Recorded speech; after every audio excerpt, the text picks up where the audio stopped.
Et avec nous pour Sénat en clair cet après-midi, Sylvie Charrière, bonjour, députée La République En Marche de Seine-Saint-Denis, membre de la Commission des Affaires culturelles et de l'Éducation.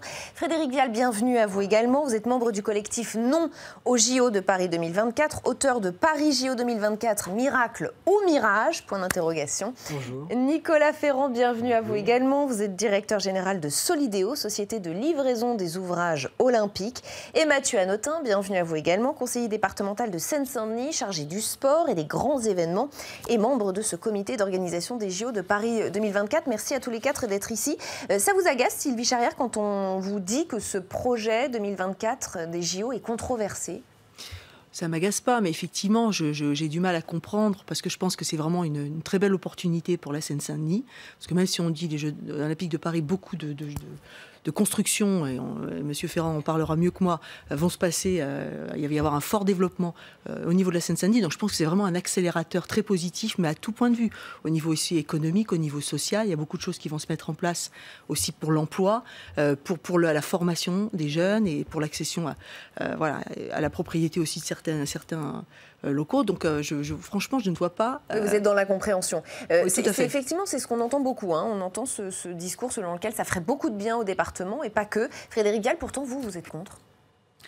Oui, parce que ce genre de discours sur le développement qui est attendu, etc., ce sont des choses qu'on entend de manière absolument systématique et qu'on a entendues sur toutes les éditions précédentes des Jeux Olympiques. Et systématiquement, on a la même chose, c'est-à-dire de belles promesses qui, en général, se réalisent peu, se réalisent pas, et se réalisent souvent au prix d'une casse sociale tout à fait importante. Je ne suis pas très étonné forcément que un député, une députée de La République En Marche s'y intéresse peu, mais il est vrai qu'en effet, il y aura une casse sociale tout à fait certaine. Enfin, on voit déjà le prix de l'immobilier qui augmente. Effectivement, il va y avoir du mouvement. Il va y avoir un certain nombre de populations qui vont être chassées un peu plus loin pour être remplacées par d'autres.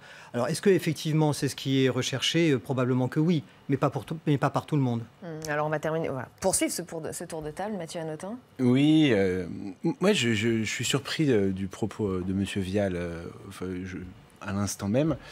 Parce que c'est pas du tout ça, ni le ressentiment que j'ai pour vivre sur le territoire de la part des populations, ni même parce que vous évoquiez les éditions précédentes des JO. Et je trouve qu'on a tendance un petit peu à essayer de noircir le tableau sur les éditions précédentes. Avec le président du département, Stéphane Troussel, on a eu l'occasion justement d'aller expertiser, d'aller auditer les précédentes Olympiades pour se rendre compte de ce qui avait marché, de ce qui n'avait pas marché, parce qu'il ne faut pas dire que tout est formidable. Oui, vous êtes même plutôt dans la vigilance. Dans la vigilance au bon sens du terme, une vigilance positive, parce qu'on veut que ça produise le maximum pour le territoire.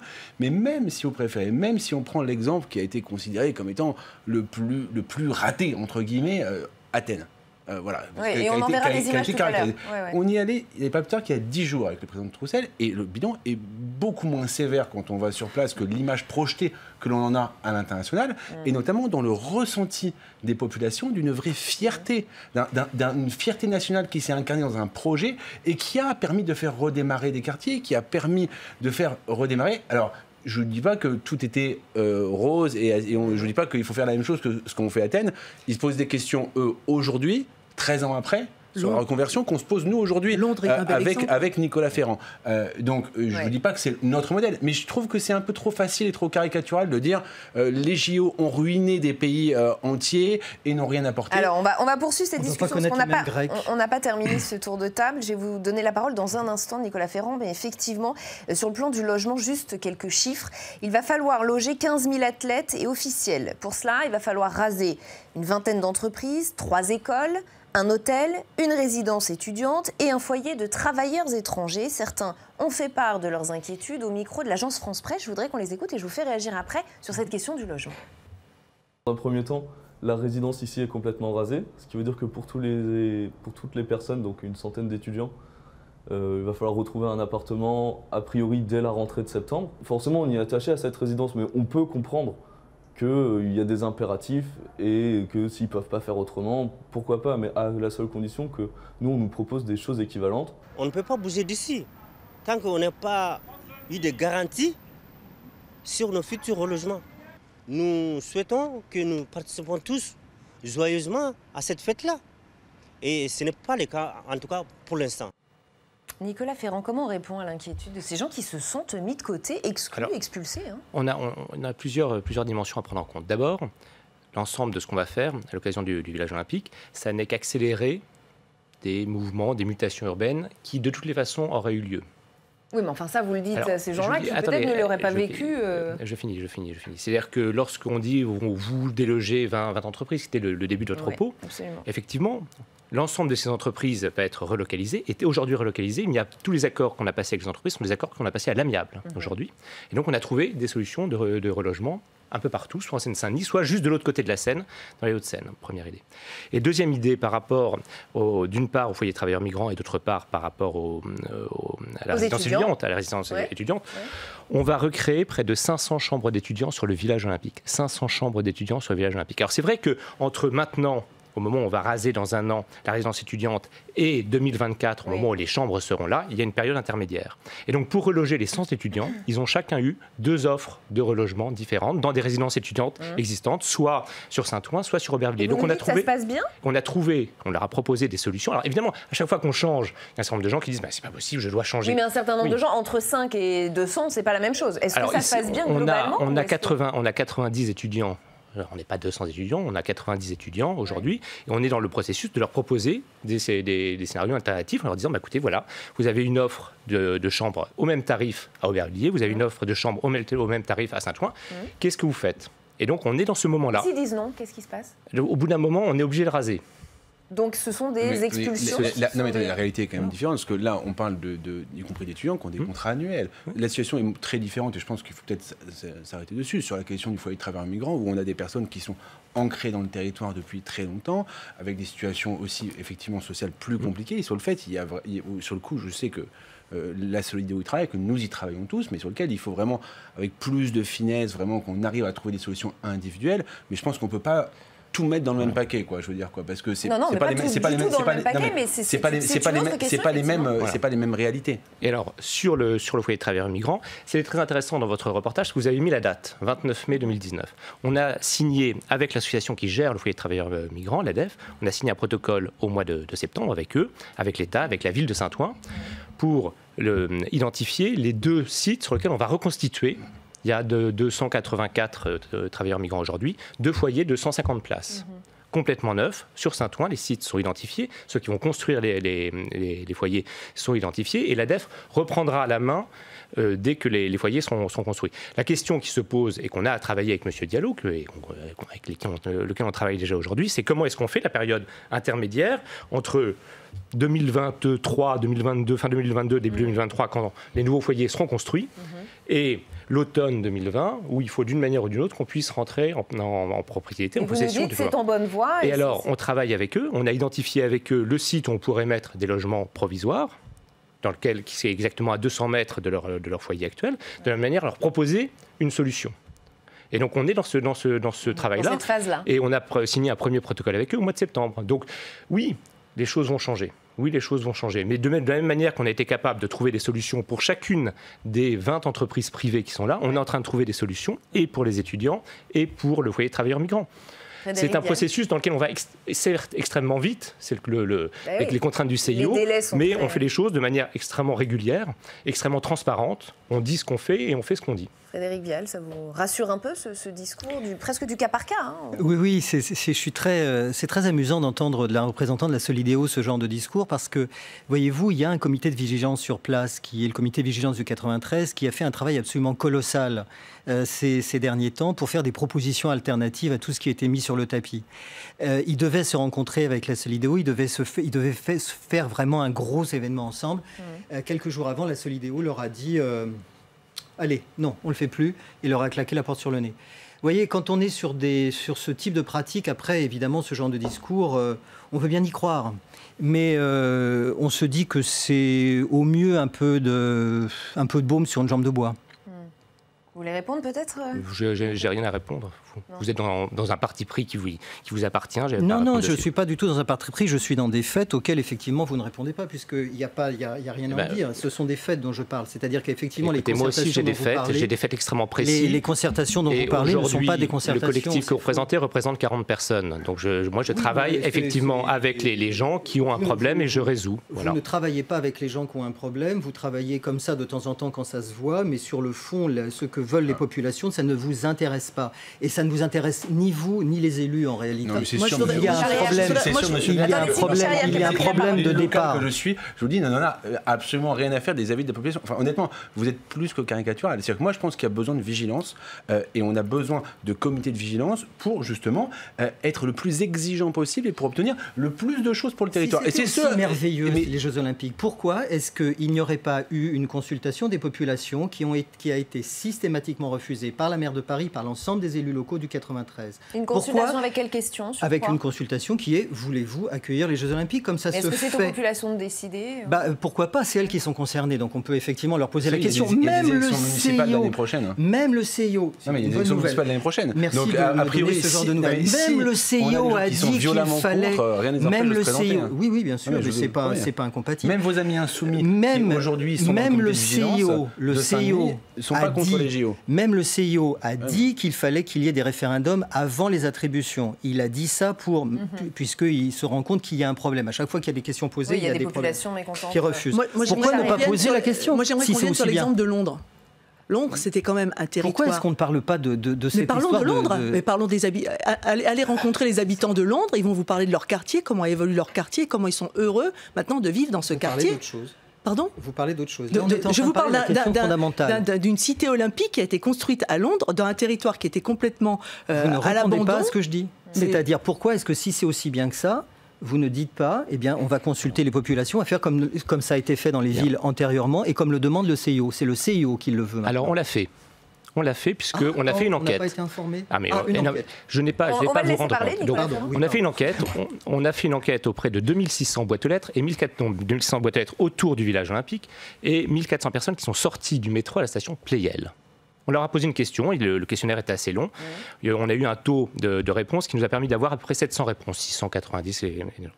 Aujourd'hui, 91% des personnes interrogées, des personnes qui ont répondu à cette enquête, donc on considère que le village olympique sera bénéfique pour le territoire. 91%. 80% ont une image positive des Jeux.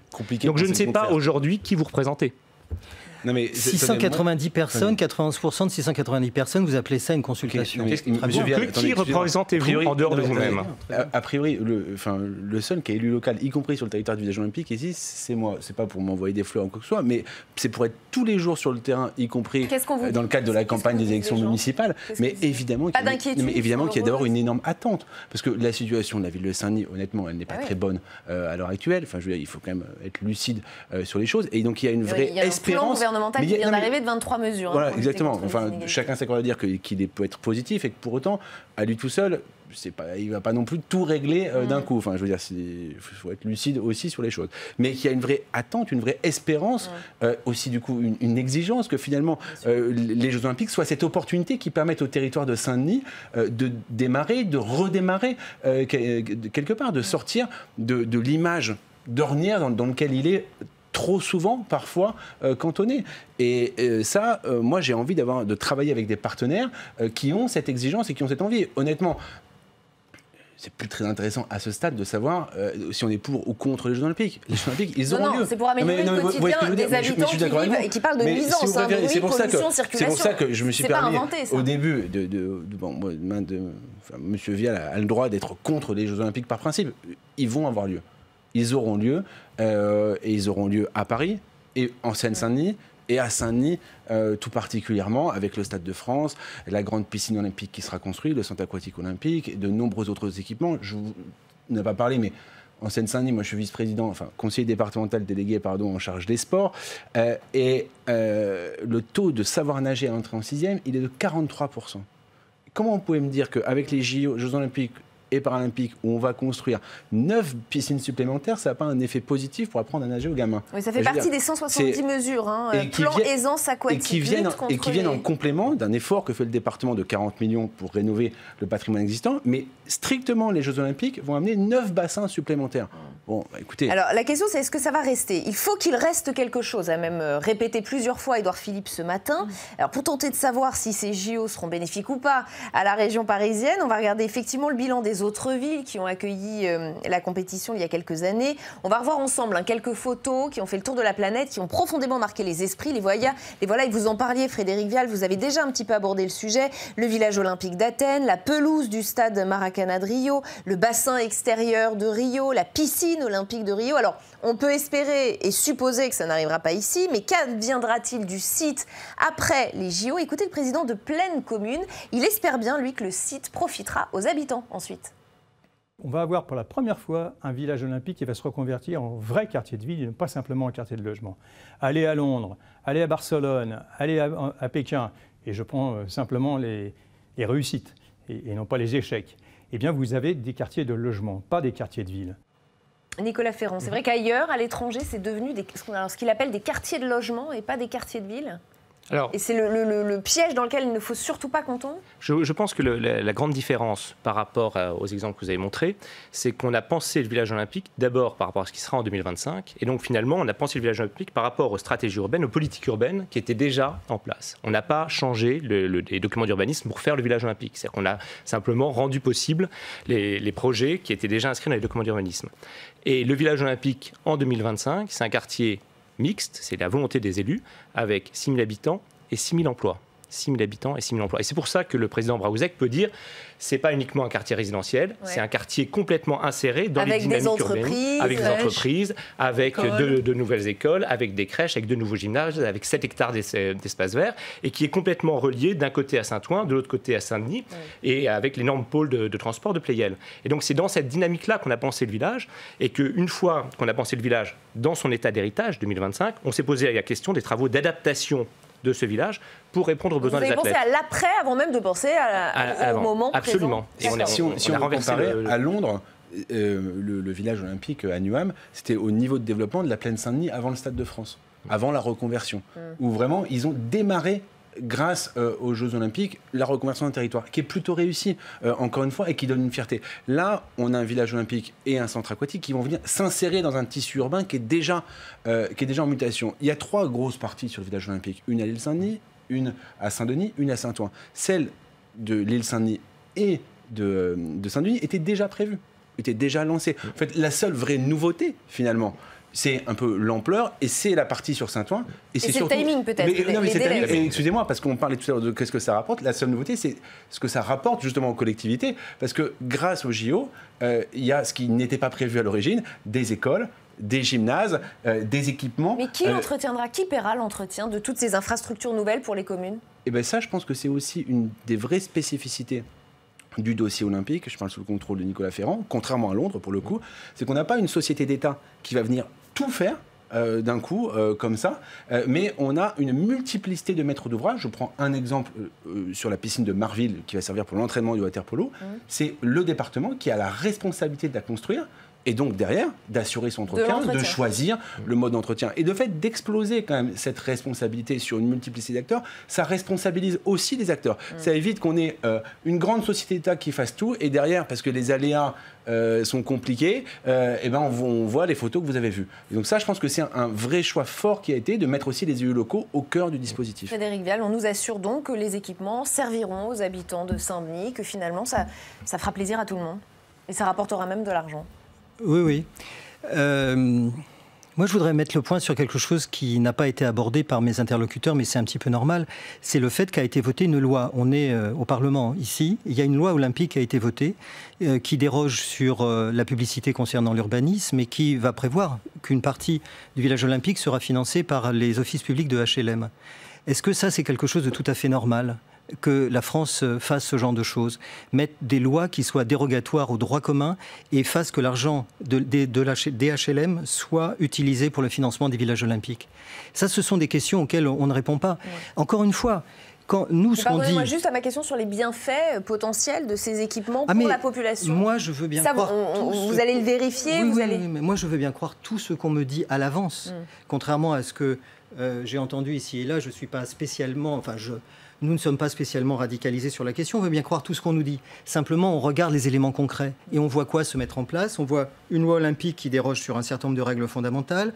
On voit qu'il n'y a pas de consultation réelle des populations. Nous, on dit simplement une chose simple. Craignez le scénario à la grecque ou à la brésilienne ? On craint que se mettent en place tous les scénarios antérieurs dans la mesure où nous n'avons aucune garantie d'avoir autre chose que des promesses verbales pour l'instant. Moi, je voudrais revenir sur les installations sportives parce qu'on a vu effectivement des photos d'installations sportives à un moment donné. Enfin, le plus qu'on a sur les Jeux de Paris, c'est qu'on n'a que la piscine finalement en grosse installation à construire. On s'appuie sur le Stade de France. Donc en termes d'investissement sur des installations sportives qui seraient inopérantes, je pense qu'on est plutôt vertueux et on est vraiment dans la sobriété. Et moi, l'intérêt que je vois, c'est vraiment tout ce qui est la partie logement en plus à la fois social et emploi. Moi, je vois vraiment que ce côté positif pour notre département qui en a vraiment besoin. Nicolas Ferrand. Oui, deux réactions par rapport à votre propos. Sur le financement par les offices HLM, c'est partout en France entière de la même manière. C'est-à-dire que lorsque on construit du logement social, c'est l'office HLM qui construit le logement social. Et c'est le cas ici, ce n'est absolument pas dans la loi, donc je ne sais pas à quoi vous faites référence. C'est dommage, il faudrait la lire, la loi. Non, je répète, aujourd'hui, ça n'est pas dans la loi. C'est dans la loi. Écoutez, nous aurons ce débat dans d'autres lieux, ça n'est pas dans la loi. Le financement de l'ensemble des logements sociaux est assuré par les offices HLM. Les offices HLM ne financent que les logements sociaux. Donc je ne sais pas à quoi vous faites référence. Sur l'accélération des procédures... Jusque-là, paraît assez normal. On est dans le droit commun. On n'est pas du tout dans le droit commun. On est véritablement dans la mobilisation d'argent public des offices publics HLM pour construire le village olympique. Nous aurons une lecture croisée de la chose. Je pense qu'il doit y avoir un malentendu dans votre lecture. Nous n'aurons pas de lecture croisée de la chose. Il suffit de lire cette loi. Mais écoutez, je l'ai lu. Je l'applique. Et donc, je pense que je sais ce que je fais. Oui, voilà. Je sais aussi très bien ce qu'il y a dans cette loi, effectivement. Ce débat, je pense, est sans suite. Sur la dérogation aux principes fondamentaux et sur le fait de la consultation du public, à ce stade aujourd'hui, nous avons déjà eu 3 enquêtes publiques qui se déroulent absolument comme toutes les enquêtes publiques partout ailleurs en France. On a toujours eu un avis extrêmement favorable des commissions d'enquête sur ces enquêtes publiques. Donc la question de la participation au public, aujourd'hui, elle existe. La dérogation auquel vous faites référence, c'est uniquement une dérogation sur la mise à disposition du public de l'avis du maître d'ouvrage sur les documents environnementaux. On est sur une toute petite tranche de la consultation du public. Les documents environnementaux, c'est pas important, donc. Ils sont déjà dans l'enquête publique générale et dans les déclarations d'utilité publique. Vous pourrez le savoir. Donc la loi ne sert à rien. Mathieu Hanotin. Non, mais moi, en fait, ce faux débat technique, en fait, il m'intéresse pas du tout. Enfin, je vous le dis honnêtement, parce que quand ça s'appelle pour moi essayer de chercher la petite bête. Enfin, je veux dire honnêtement, l'enjeu, je veux rebondir sur ce que disait Sylvie Charia, c'est tout ça, ce qu'on vous a dit, ça va se faire. Les 3 milliards d'investissements publics et privés entre les logements, ça va... mais là on est dans l'après. Oui, mais ce que je veux vous dire, non mais ça va rester, oui, quand on fait un franchissement au-dessus de l'autoroute, quand on en fait 2 d'ailleurs, au-dessus de l'autoroute, quand on fait un franchissement, c'est le département qui le porte, au-dessus de la Seine, pour rendre accessible un nouveau quartier, quand on enfouit des lignes à haute tension, évidemment ça va rester, évidemment ça va être favorable. Les éléphants blancs, honnêtement, il y a très peu d'équipements qui sont construits hors les équipements aquatiques, et il y a un tel manque d'équipements aquatiques que franchement j'ai aucun doute sur le fait que ça soit pérenne et utile. Mais ce que je veux dire, c'est que les JO seront vraiment une réussite pour le pays si on va au-delà et bien au-delà de cette feuille de route. Ça, c'est la feuille de route de Nicolas Ferrand. Il va la respecter. J'ai parfaitement confiance en lui. Nous, notre responsabilité, les élus, en lien avec le COJO, c'est d'aller au-delà, c'est de créer une dynamique de territoire en se servant finalement des JO comme un prétexte pour faire beaucoup plus que du sport, beaucoup plus qu'une fête. Si dans 10 ans, dans 15 ans, on se dit les JO ont permis à la Seine-Saint-Denis de démarrer, ont permis d'enclencher une dynamique positive sur la formation des jeunes, sur l'emploi, sur le fait qu'après les JO, aujourd'hui, on a 92 000 personnes qui sont au RSA dans le département. 92 000. Si on en a 5 000, 10 000 de moins, ça sera un impact concret des JO. Et on terminera ce débat sur une note d'espoir, donc, et on espère pour les habitants. Merci en tout cas, merci infiniment d'avoir participé à ce Sénat en clair.